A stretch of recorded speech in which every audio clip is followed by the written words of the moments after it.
And right now at 6, parts of South Florida still submerged in floodwater after days of heavy rain, and a flood advisory remains in effect tonight. People in several cities are still struggling to dry out. And some say the catastrophic flooding could have been prevented. Let's get right to Local 10 News reporter Hatzel Vela live with our top story at 6. Hatzel.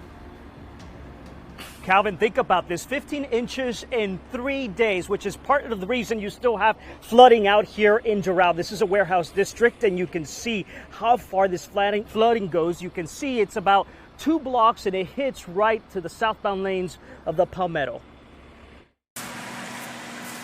Days after the storm, and some businesses in Doral are still dealing with the flooding aftermath. This area here has been notorious for flooding. This warehouse district on 79th Avenue and 32nd Street remains underwater. This whole area was a brownfield, it was a dump.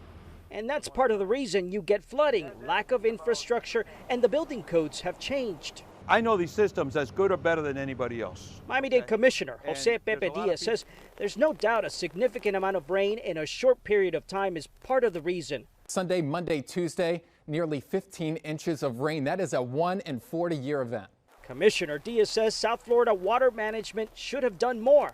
They did not lower the canals in time. This is S25B, and South Florida Water Management says it was a combination of rainfall, drainage, and canal levels. In 5 hours, 9 inches of rain, they say. They say canals were lowered on Friday. the way it works is if we can't get the water into our canals, we can't move it either. So part of it is the drains. Are those drains functioning? Can they handle the volume?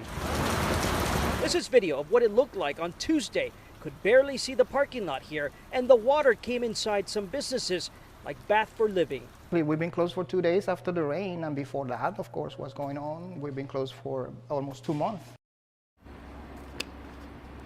Back out live, you can see county crews are still out here. They've been here for hours pumping out some of that water, but you can see it is still pretty flooded out here, and business owners here in this warehouse district will tell you this is unacceptable.